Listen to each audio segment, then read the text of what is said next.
Hello, and thank you for joining the Champion Within podcast, your premier go-to spot for unlocking your winning mindset. Whether you're an athlete looking to elevate your game to the next level, a coach leading the charge, an enthusiastic parent cheering from the sidelines, or an educator molding young minds, the Champion Within podcast episodes are packed with value, sharing the tools and strategies to unlock your potential and rise to new heights. Hosted by mentor, coach, and mindset leader Kate McCauley. Let's sit back and enjoy today's episode while discovering your champion within. And now, here's Kate.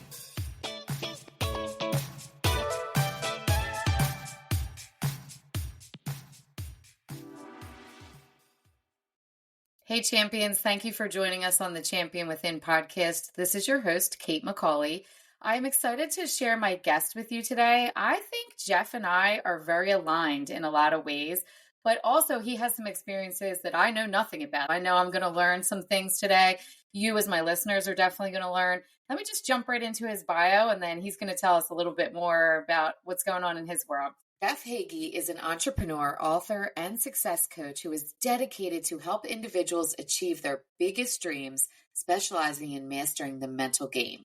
He empowers athletes and entrepreneurs alike to reach their full potential, guiding them to 10x goals by cultivating the right mindset. Jeff is a former professional rodeo cowboy and basketball coach with a deep appreciation for family and sports. He emphasizes the critical role that mindset has in achieving your greatness. Jeff and his wife now call Arizona home, where they continue to inspire others and elevate their performance with confidence. Jeff, thank you so much for joining me today. How are you? I am doing great. Thank you. I do appreciate the opportunity to be here with you. I'm looking forward to it. So I feel like your bio is so extensive. I've done some stalking on little things you've done, big things you've done. I want you, though, to tell us not your whole life story, of course, because we could be here forever. Tell me a little bit more about some of the stuff I just told my listeners about your entrepreneurial journey, your work with athletes. Yeah, absolutely. I've done a lot. I've done a lot of things. Like you said, I coached basketball for 20 years. I had an opportunity. I was a professional rodeo cowboy, steer wrestler for a long time. And sports have really been a big part of my life since I was a little kid, following in my older brother's footsteps. He went on to be a coach and I followed him as an assistant and then kind of did my own thing. There's always been a connection between athletics and business, and doing my own thing, being an entrepreneur was something I always wanted to do. Mm-hmm. And when I graduated, entrepreneurship was my major in college. I graduated, went into the banking industry, and with one of my clients actually, who turned into a really good mentor of mine, had an opportunity to walk away from the banking industry and say, hey, we're going to start this business. I started a manufacturing company. This was in Canada. In 2005, in 2006, I opened another factory in Utah, and we grew that business for 16 years, had a lot of ups and downs, hit the pandemic and had a big down. And so we had it was a life experience that was tough to go through at that time. We shut that company down after 16 years. And as you know, Tammy Matheny, I've had an opportunity to work with her in the Confident Athlete program and writing a book together. And so I've kind of just continued on with what I was doing. And I work with a lot of entrepreneurs. I'm building a health and wellness business now where I get to help entrepreneurs build their own businesses and stuff. So got a lot of experience in a lot of different areas, and it's been a lot of fun. Yeah, very cool areas. And I think there's a lot to learn from each one of those areas. I'm going to pull apart a little bit of it. We could talk probably about a lot of those things in different directions, but I want to go to the rodeo cowboy and your maybe even basketball coaching, playing, I assume. Yeah. Did you play as well? Tell me about that and how it has helped you be a successful entrepreneur. I think one of the things about any sport, it's the competition, learning to compete, learning to lose, learning to win, all of those things has been great. And I mean, I really did.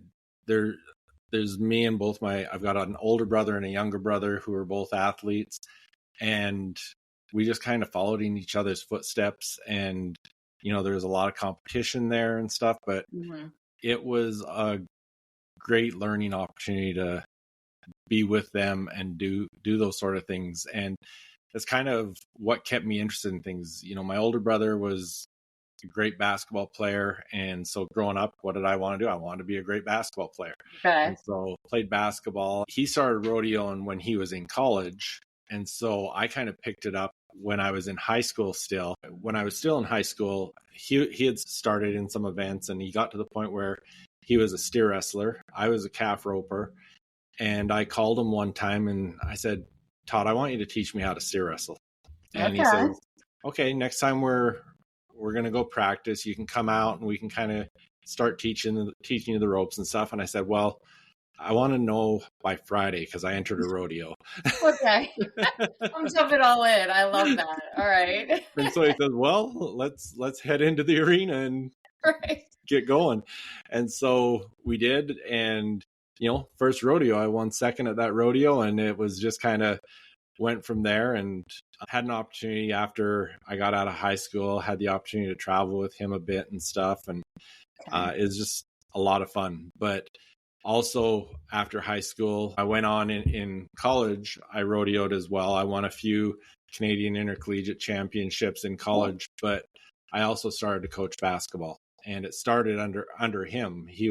I was his assistant, coached the junior varsity team and whatnot.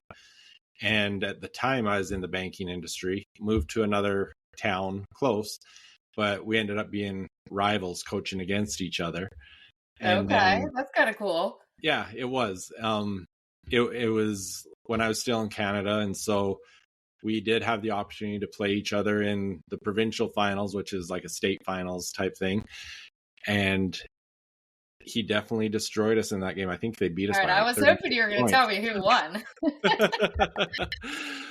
But, all of it, tying it all in with entrepreneurship, it's all of those experiences because, in sports, like I said earlier, you learn to win, you learn to fail, you learn how you're going to adjust to things. And it was really when I started making those connections that I started to study the whole mental game a lot more. Going back to kind of learning from Todd is I remember him giving me an article once on visualization. It was from the Canadian Pro Rodeo Sports News. Mm-hmm. And it was really the first time that I started doing some mental game habits. Okay. And as I started to look at those things, it was like, you know what? The same things on the mental side that I'm teaching my basketball players are the same things that I need on the entrepreneurial side. And, one of the cool things about being an entrepreneur, you have the opportunity to network with a lot of entrepreneurs, a lot of people coming to you for advice, experience, those sort of things. That's when I started coaching entrepreneurs. And there was so many things that were so similar. Yeah, definitely. One's business, one's sports. And so really started digging into it a little more. And that's when I ended up meeting Tammy Matheny, mm-hmm. and we started working together. And yeah, it's just been a really good mesh because definitely. All right, I got a lot to pull apart here. I got so many things. So first, for my listeners, if you didn't hear my episode with Tammy, I will drop that in the show notes. I should have looked at the number because I did number them, but that's a great episode, and I want people to go listen to that if they haven't. So one part when you said when you jumped into the rodeo steer, tell me again, what is it called? Steer wrestling. I'm unfamiliar. I've been to rodeos, but I'm unfamiliar with all the terminology.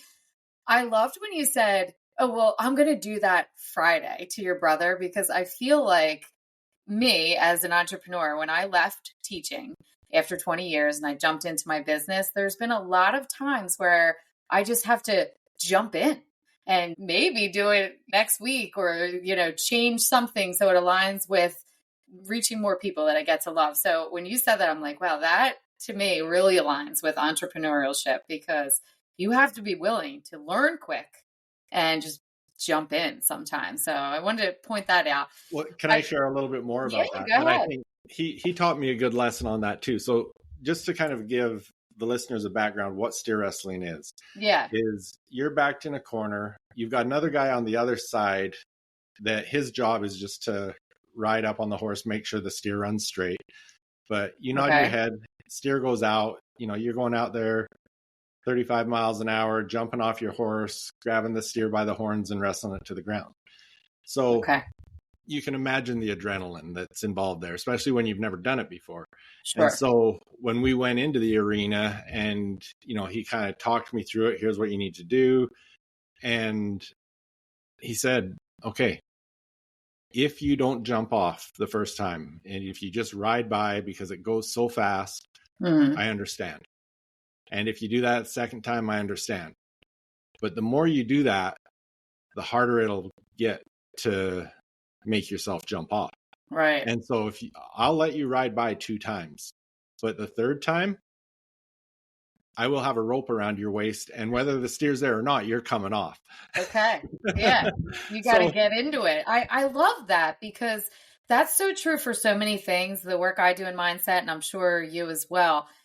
You can give people that gentle nudge at the beginning, like, come on, you got to do this. But then finally, you got to be tough love, I call it, I guess, and say, let's go. You got to get in there because taking action builds that confidence.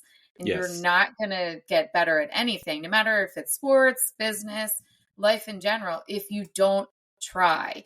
You said something, and when I was looking into a lot of the work you do, looking at your social medias, you talk a lot about visualization and mindset and being able to be prepared, have morning routines and things like that so you can take action.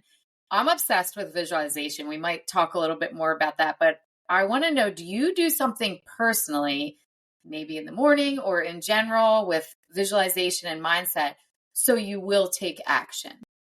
Yes, absolutely. And yeah, I'm a strong believer in that. And we call it bookending your days because you can control how you start your day. You can control how you end your day. You can't always control how things go in between. So I am an advocate of, having a morning routine, not a 3-hour morning routine, but some certain things you're going to get through and some certain things you're going to get through at night. You've probably seen it on my stuff, my mindset journal. I've got my mindset questions. Yeah, I'm glad you mentioned that. So I go through my mindset journal. First thing I do is I go to the gym, go through the mindset journal, and I go through all those things. I do what I call my MIT's most important task, which is my daily accountability. And those are things that no matter what's going to happen, these are the things that are going to get done today. Whether everything goes to pot or not, these things are going to get done. And I've got accountability partners that we work with on that. But when it comes to visualization, I bring that part in the evening because part of my evening routine, one of the last things of that routine is when my head hits the pillow. That's when I spend some time doing some visualization. And one of the things that's important to me is visualizing in the first person, that those things, not like I'm watching a movie, that these are the things I want to happen. These are the things that I'm actually doing, and visualizing me in the position of doing those things that I'm trying to achieve. Main character energy. Yes. I actually do the exact same thing. It's so funny when you're talking about it. It's almost like hearing myself tell my athletes or clients I work with in all different spaces, really, that you can do it whenever is convenient for you. But the best time to do it is visualization is really right before you go to bed. So I actually bookend it for myself in the morning. And the morning I have outcome visualization where I see myself going through the day. What does it feel like? What does it sound like? Actually living it as if it's happening now, like you were saying, not a movie that you're watching. And then in the evening, what I do is related to my business goals a lot of the times, where I'm picturing myself, on stages, working with athletes, working in corporate space, education space. And I literally, see myself picking out the clothes, and it has become just a part of who I am. When things happen, I notice that, oh, wow, I've already been here before. I know you've talked about the reticular activating system in different spaces. I am really a strong proponent of retraining the brain. When you're teaching people, I'm curious, do they struggle with visualization when they're first starting to use it? And what tips would you give them? Yeah, definitely some do. And kind of what I talked to them a little bit about is what you were just talking about, is putting all the senses into it and making it as real as possible. Mm-hmm. And I think doing it from that first person point of view really helps, because you are seeing it as you're doing that. The evening is when I do my visualization, but at the same time, part of my mindset questions and my mindset journal are writing out my top goals. And when I have people do that, there's visualization at that point too. Absolutely. So as they're writing them out, I'm asking them, okay, what does that look like? What does that feel like? Benjamin Hardy, I love his work. He talks about your future self a lot and Mm-hmm. becoming your future self. And that's really, I love working with people saying, be acting from that position. You're not trying to act towards a goal, but you're acting as if you're already the person who has achieved those things. How would you act if you'd already achieved those? And you've got to be able to visualize that if you're going to do Mm-hmm. that. And so it does take practice. And as I work with people, it seems like the longer we do it, the easier it is for them to kind of adapt to that, because I do want them to act as if they've already achieved those things. Right. Hey, Coach, does any of this sound familiar? Your athletes are talented, but they lose focus when the pressure's on. Confidence swings up and down from game to game. Some play tight and second guess themselves. They struggle to reset after mistakes. Think about it. How many games or competitions have you lost, not because the other team was better, but because your athletes got in their own heads? Every coach has seen it. The missed free throw, the strikeout, the dropped pass, not from lack of skill, but from lack of mindset.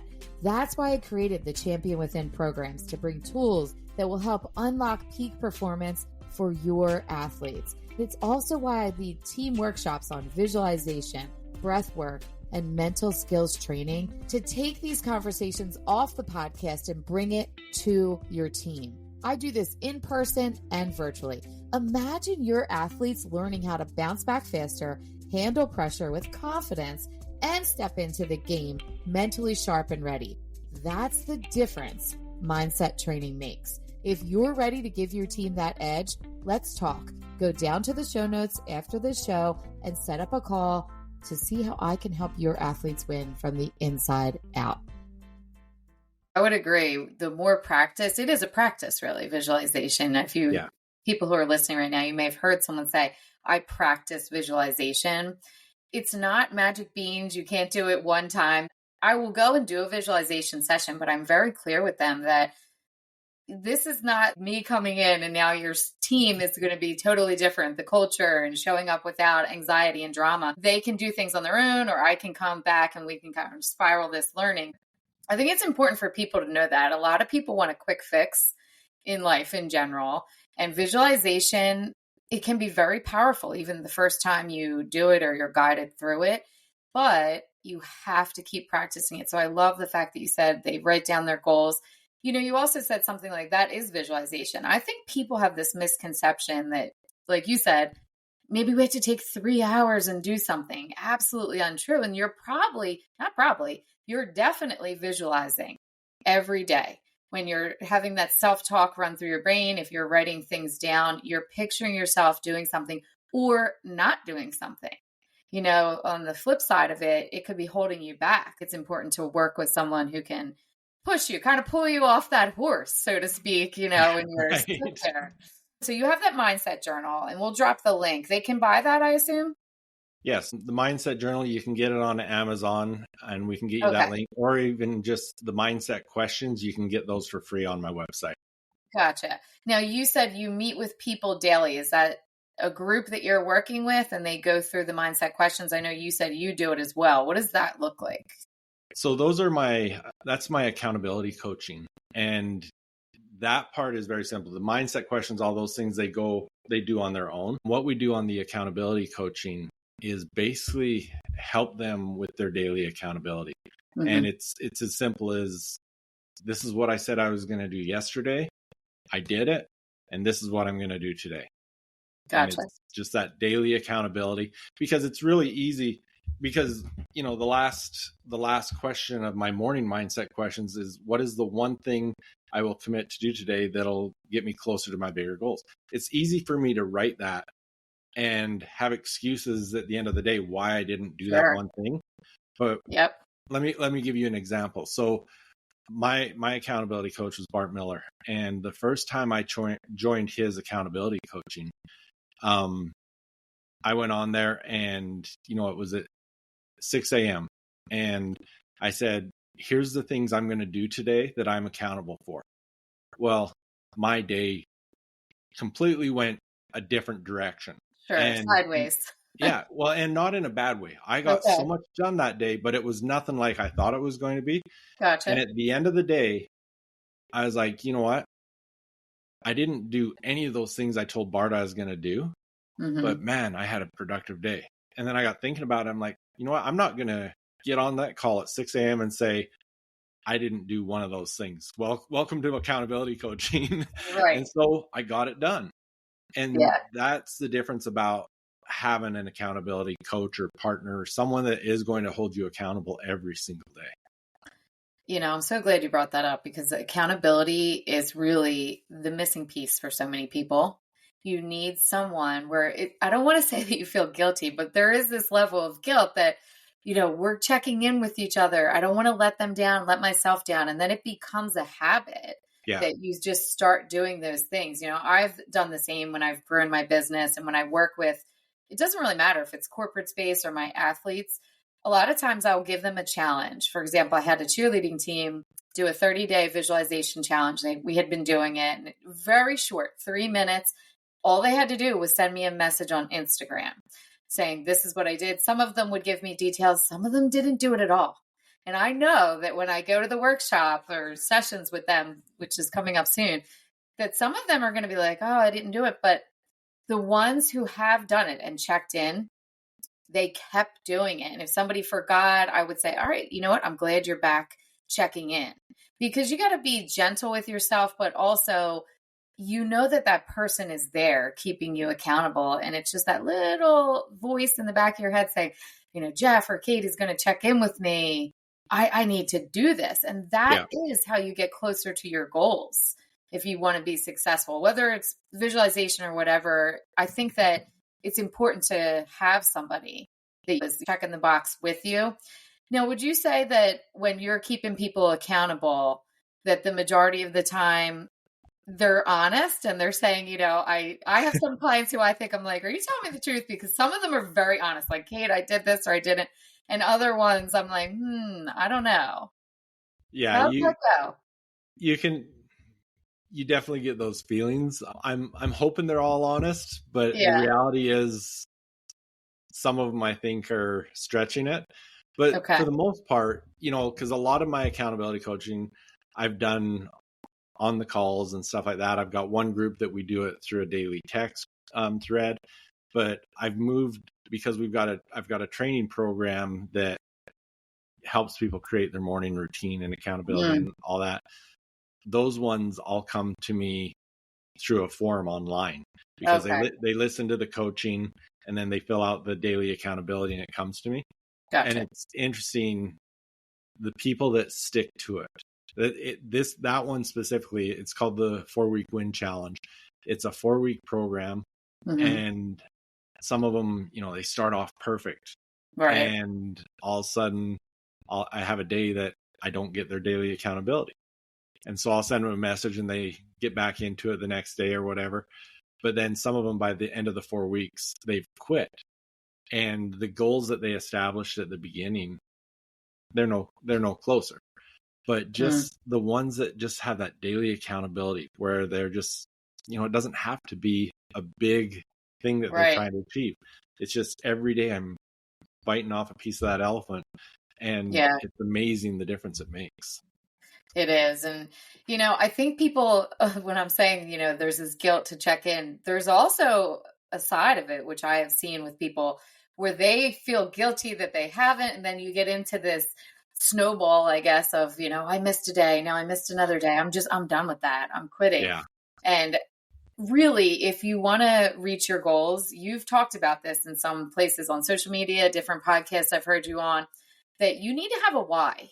I want you to talk a little bit about that. I actually did your exercise. Well, it's not yours, but I'll let you jump into 7 levels of deep. I did that for myself a couple of days ago. I loved it. And I would love for you to explain, because I think having your why is something that is important to me for teaching other people, because it gives you that something to hold on to when you miss a day, or, life is going to life, right? So you have to come back to the why. So could you tell my listeners, maybe through a story, what the 7 levels of deep is? Yeah, no, it's an incredible exercise. And you're right. I learned it from Dean Graziosi, who I can't remember who he learned it from, but it's a powerful process, because when I first heard about the 7 levels deep, I thought I really understood my own why. Mm-hmm. And like you say, I like what that saying you said, life is going to life. Right. And it does. Yeah. And when things are going great, it's easy. But when it gets tough, there's a lot of excuses and reasons you don't do things. But when you have a strong enough why, there's nothing that's going to stop you. And so I really love working with people to find out what their true why is. And for me, I had a why that was really surface level. And you can go get my exercise at jeffheggie.com/why. And it's a great process to go through. But essentially what it is, it's saying, okay, here is my goal. Why do I want to achieve that? And you state your why. And then you ask, okay, why? Why do you want that? Mm-hmm. And you do that 7 times. And by the time you get to the 7th level, you've really got to the emotional part of why you want to achieve that goal. And, I've had a lot of people that'll get to, I'll send it to them as, okay, do this exercise. In our next coaching session, we're going to talk about it. And they'll come back and say, that was such a powerful exercise. In fact, I only had to go 5 levels deep and I found my why. I'm like, no, go 7. Right. You've got to keep going and go deeper. And that's why I love to do it one-on-one, where I can ask the questions, because then I can kind of push them a little more. But it's amazing doing it. Like I did it with one friend. She was with a group of her team in Nashville. And as we went through that whole process, by the end, the whole room was crying, because it turned into such a deep emotional experience. But I'm sure I can tell you, and I'm going to be honest on the podcast here. When I heard you talk about it, I'm an athlete at heart, even if I'm not still competitively playing. And I was like, well, I'm going to do this, and I'm going to do all 7. I actually did it for a couple different areas in my life. And the one that I started with was my elementary school assemblies, which are connected back to my son and his uniquely beautiful brain. And I really thought this is a deep reason why I want to be in more elementary schools. Honestly, it's not where I make the most money, but I just feel like this is making a difference in kids' lives. And when I started to do it, I wrote it out. Well, ironically, I started to think of my son when he was little, and he used to ask me questions like, well, why? Why? Like a little kid would like, well, we're going to eat dinner at like 5:00. Well, why? And then it reminded me of my kids when they were little, always being curious, which I do really love. Anyway, as I went through the 7 levels of it, I did get very emotional thinking about, wow, I never really thought of some of the reasons why I want to be teaching this to the elementary kids, that yes, it's connected to my son and his success, but really when I was a teacher, how I would see different things happening in low income schools, and so many different things came up for me. I will admit, I was thinking, all right, at number 5, I'm like, I feel like I'm really digging in here, but I pushed myself to do 6 and 7. And I was really glad that I did. And to my listeners, I think it would be powerful to have someone push you, because I don't know if they'll be like, okay, well, I got all the way to 4. Like you were saying, that's pretty good. Yeah. But if you push a little bit further, not because I want to make someone emotional and upset, but the deeper you dig, the more likely you will be to have that goal be front and center of your brain. And you'll be like, yeah, this is why I want to do this. I'm glad that I saw you mentioning it, and I hope my listeners either do it for themselves or maybe do it with an accountability partner. I think it would be a pretty cool process. And the next thing I encourage you to do, like part of my mindset questions is I write out my top goals every day, but the first one is my why statement. I write out my why statement Okay. every single morning. Gotcha. I love it. And is that something that, do you ever say mantras or read it out loud? Do you read that out loud to yourself, or do you have anything that's kind of like your go-to everyday statement that almost, for me, it connects back to visualization a little bit? Yeah, I do. When I write out those goals, I read them as well. And Okay. so for me, it's every morning, and I do it whenever it's something that brings up my why. Like for Okay. me, my why is to live a life of abundant choice. And that for me, and everyone's why statement, someone can hear it, but Mhm. if you've gone through the 7 levels deep, it has a special meaning to that person. Right. So Yeah. what does that mean to me? It's going to mean something a lot deeper and more to me than anyone that hears me say it. Sure. I was meaning more for yourself too, because I tell people I work with and myself, I say out loud to hear my voice, Mm, as well as writing it. There's so much research behind actually writing it yes. out and saying it. So I was curious just if what you like to do. So, one other thing I wanted to mention, and maybe you could tell us what you think about this. I think it's important for everyone to realize that your goals are going to change. Your why might even shift over time, right? And I think that we have to revisit those things, celebrate the journey along the way. But do you have a story maybe for yourself where, I know you've had a lot of different experiences in life where you have had a shift and you reevaluated related to goals and your why, and how you continue down the right path for you? Absolutely.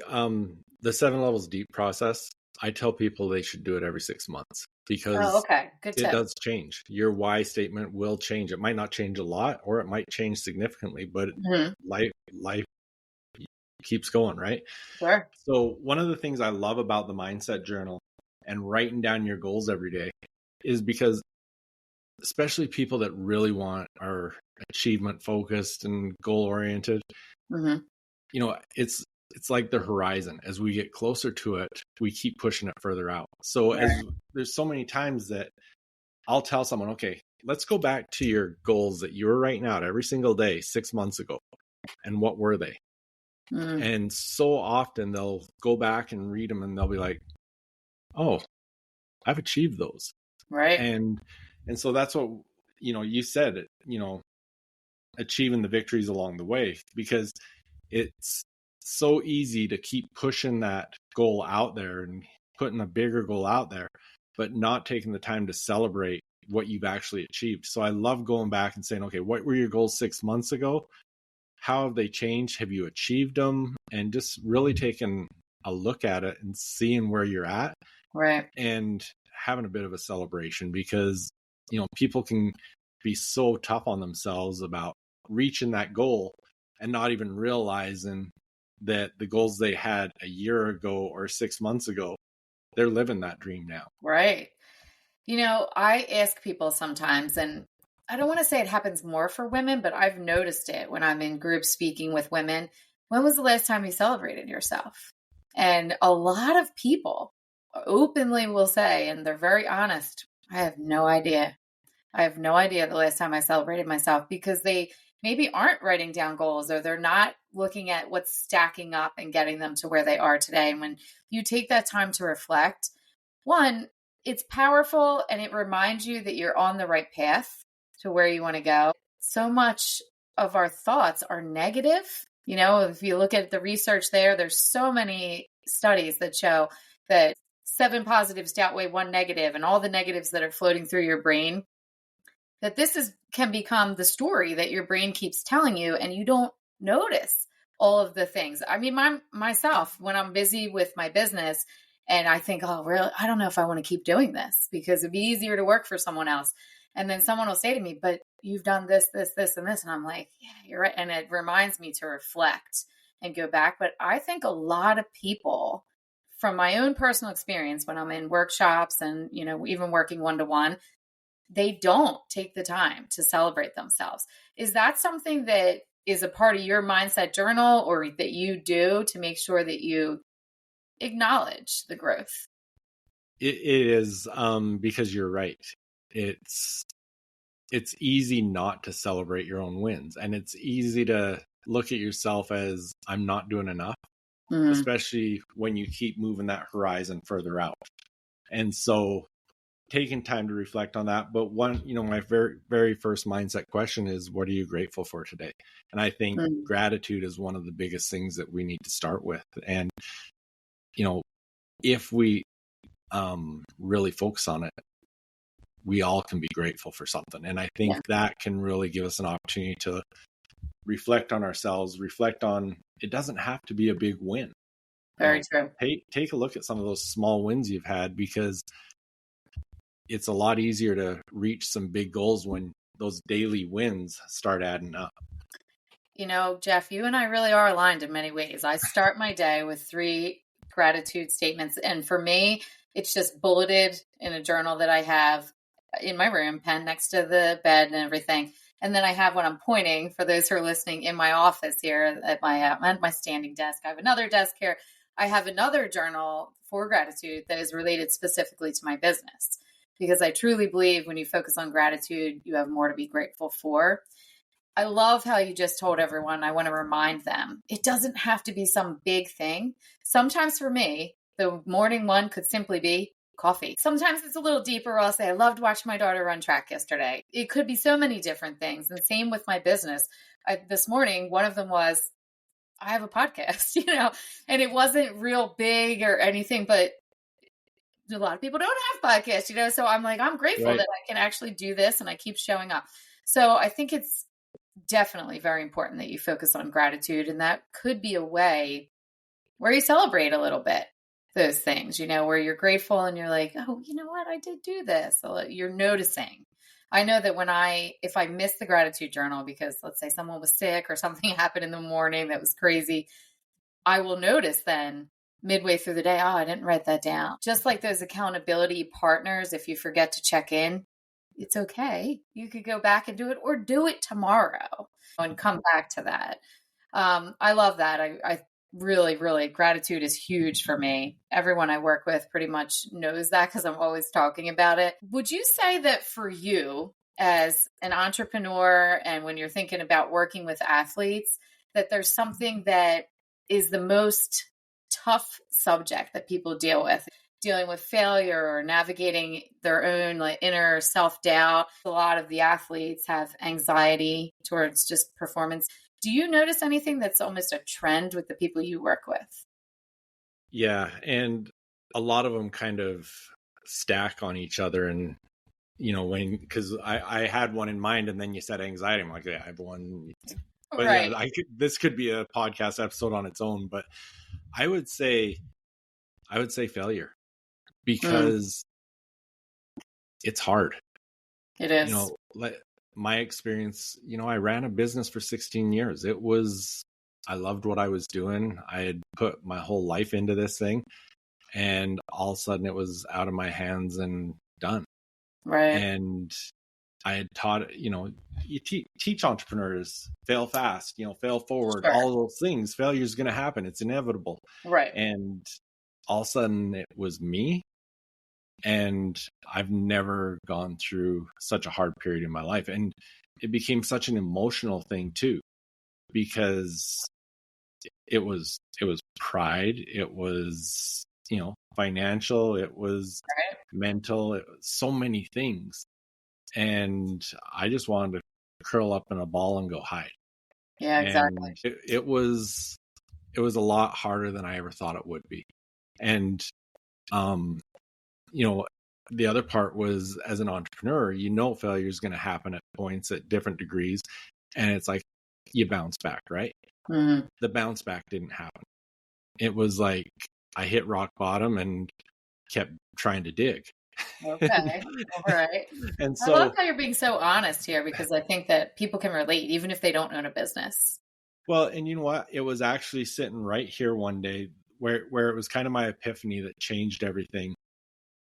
Because then you tie into that, the whole mental part of it, the anxiety, the emotions and depression, all those things. I was sitting right here and my wife was over in the other chair, and she just says, we need to talk. And the whole failure thing, internalize. I didn't share it. I just kept it all in. I didn't want, obviously my family knew what was going on, but they didn't know every detail. And she sat here and she just looked me in the eye and she says, you know what? I know you're doing everything you can, and whatever happens, we lose everything, you figure it out, whatever it is, we're good. Yeah. And that kind of put everything in perspective and thought, you know what matters most. And that's when I was able to start coping with things. But you have that, everyone has that on different levels. Let's talk about athletes. The hard thing about athletics is most people lose, right? You look at when I played my brother's team in the provincial championship, there was a lot of teams that lost that didn't even get to the playoffs. And then so many that got to playoffs that did not get to that championship game. So the majority of us lost. And it's dealing with how to cope with that loss and bounce back and not keep digging deeper. Right. Because there's a lot of sports that happens. And, I talk basketball a lot because that's what I coach. But you're at a tournament, someone on the winning side, they lose a tough game and they go to the other side of the bracket, and then they lose the next one that they should have won. It's because they haven't been able to get back from that first failure. And so, life is gonna life. I love that saying that you brought up. Yeah, you can steal it. I have a lot I'm going to steal from you, actually. So, I think that you were saying fail forward. And I say a lot of these things, like failures research. Sometimes it's almost like a pretty poster on the wall or a quote we see on Instagram and people are like, okay, yeah. But it's so important to learn these tools, the mindset tools, so you can have them in your back pocket. And I always think, when I left teaching, I really in some ways felt like a failure because I had been there for 20 years. I thought I was going to retire as a teacher. My mom was an epic educator, a legend in her own right. And we taught in the same district. So it was like, oh my goodness. And then going into my business, it's really the land of social media a lot for me. And I'm like, I got to put all this out here. And people are, and I don't have to, but I have to if I want to find my people and I want them to find me. So it's tough. And it's like, sometimes you're like inspired by those statements. And I'm sure sometimes when I'm saying to people are like, okay, failures research, we got it, great poster on the wall. But I always have felt that if I leaned in to these mindset tools, especially on the days when it was toughest, that's how I was able to bounce back. For me, ironically, we've already talked about it, but gratitude was the first one. That's really what I was leaning on when I left my career in education and, started this business because I had no idea what I was doing, and very similar to you, my husband was like, you got to do this because it was a toxic work environment. That's another podcast. But anyway, I had to lean on that gratitude because I was starting from the bottom, and I did it to myself. I resigned, so I really think that you have to find your thing, and maybe it's not gratitude for everyone. Maybe it's the mindset journaling. Was there something for you during that journey when you decided to make a shift from your business because of COVID? Maybe you were forced in some ways, really. Did you lean into one thing in particular, or were there a bunch of tools that you were leaning towards? Number one was knowing my why. Okay. Yeah. So that was definitely number one. And, you made a very good point. Those are the times that you do need to do the mindset exercise and stuff, but those are also the times you don't want to. Oh yeah. And so that's where it comes to the discipline. And I would say for myself, probably the biggest thing was knowing my why and creating my routines, which included my daily accountability. Because what that meant was I understood what my goals were, where I wanted to go. Right. And no matter how hard it got, my why was the thing that kept me going. And my daily accountability was the thing that helped me take the steps every day. Because, as I talk with my clients, you can talk about SMART goals and go through that. I don't do that. I used to, but Okay. I've gone through some processes, learning a lot of things. Again, talking about Benjamin Hardy, some of the stuff that he teaches, that I look at what we call impossible goals. Okay. And they're not always realistic as they, in a normal sense.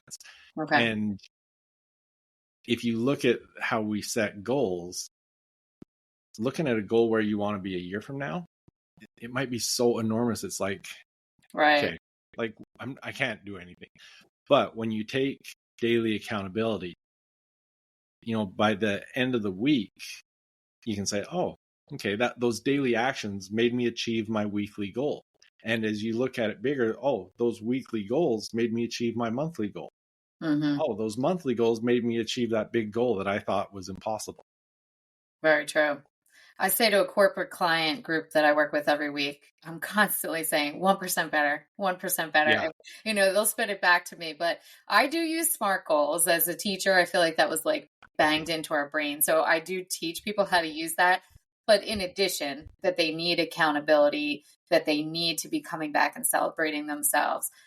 I myself had coaches that I worked with. I really had to heal from a lot of things leaving that teaching environment. And then I had to have someone keep me accountable. I think it's important that it doesn't necessarily have to be Jeff or I, but you need someone who is going to be there to push you. I keep thinking about the rodeo, pull you off the horse, really. Exactly. Yeah. So I think that is just something that we all need, even if we don't think. I'll admit, in the beginning, I thought, I did all these things. The place I was teaching, there was a lot of trauma that my students brought in. So I had to put on the armor every day and show up. And I loved a lot of the parts of my job, but there were some things that people are shocked that myself and the other educators had to do. I thought, I'm tough enough. I can do this. I don't need someone else to show me. I had, this, that, and the other thing going on for 20 years. But then I quickly realized that I was wrong. And then once I started, I worked with a business coach, and then mindset and empowerment, all these different things. Because one, if I'm going to talk the talk, I have to walk the walk myself. If I want people to work with me, Right. Why wouldn't I work with someone else? I had to let go of that I'm tough enough thing. Right. I think that also the visualization, being able to see, I think, is something that with the accountability and the goals that you can, because it could be something really big. I tell people all the time, it's okay if other people can't see your vision, but you have to be able to see it. And then maybe we write smaller goals. There's so many different things that, like we said, we could probably talk about a lot of different things there. Before I get to my last question, Jeff, could you drop where people can connect with you? Social media, website, if they're thinking, they really want to get I'll drop all the links. I know you mentioned the journal. Where's the best place to follow you and connect? Best place would be on Instagram at Jeff Heggie Coaching. Okay. I'm on all social media, but that's probably where I'm most active. Okay. And then, just at jeffheggie.com, where you can connect with me at jeff@jeffheggie.com. Perfect. And I will drop for my listeners all of those links directly in the show notes, so you can just go click on them. I highly suggest that you go follow, I've been on your website, all those things. And after Tammy told me about you, actually, I was like, let me go check this out. A lot of great resources there that people can get and connect with you. So I hope they really do that. Thank you. And if the morning routines and the accountability are something that's important to someone, which I hope it is, we do have a great program. As I mentioned, the 4-week win challenge. Okay. And you can learn about that just at jeffheggie.com/win. Perfect. And that's something that they can join. It's ongoing enrollment. Yes. Okay, cool. Yeah. All right. Yeah. So I think I saw that when I was looking through your website, scrolling through it. It's a couple different things. So thank you for sharing that. All right. We're going to jump to our last question. I feel like we could talk about so many different things. I should have you and Tammy come together. That would be a really cool conversation with all of us. I think that that would be great. We've done that and that's fun. Yeah. I've done some group podcasts where it's like athletes and their coach or athletic directors, but I think it'd be cool for Tammy and you to come on. So we'll have to talk her into it. All right. Well, we're going to jump to the last question. The podcast name, Champion Within. If that was the name of a movie, you're the main character in the movie. We're watching the movie and the screen goes to blank on a cliffhanger. what do you think the audience would be yelling, maybe posting on social media for you to do next? You know, as you talk about that, I think about the bounce back. And I think it's, taking that next step, learning from the experiences that I've been through, which have been great, which have been terrible, and saying, okay, take that next step, because it, we talked about it earlier. It's so easy to have that negative self-talk and beat yourself up. Yeah. But to be able to take those experiences and say, make that big commitment and go achieve that impossible goal. I love it. I'm excited to see what happens next. And I think the idea of the impossible goal is pretty cool. I hope that people themselves take that 7-level deep, go and check out your programs, because it really is life-changing when somebody can do those things. And you don't necessarily have to really be the character in the movie, but it is possible to reach those impossible goals. I mean, it is. And it's not easy. I'm glad you mentioned that, because I always say it's not sunshine and rainbows. I don't want anyone to think we're magicians, but it is possible to get there. You just need somebody to pull you off the horse. I might have to, I don't know, I'm going to have to somehow put that into the podcast, like artwork or something that I post on social media, because I just love that example. I can just really see it in my brain. Well, thank you so much, Jeff, for hanging out today. I really loved getting to know you a little bit better and learning about your journey and all the wisdom you shared with my audience. I appreciate you. Well, thank you. I appreciate the opportunity to be on here, and this has been a fun conversation. All right. Well, thank you so much, everyone, for listening. Make sure you go down to the show notes, click on those links, connect with Jeff, and we'll see you on the next episode.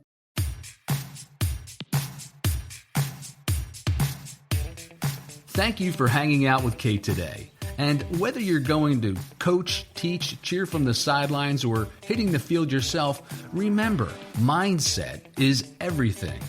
Don't forget to follow the show for the latest episodes, as we all need a little extra motivation, humor, and sanity in our busy lives. Now, go and unleash your champion within you, one step at a time. We're always rooting for you.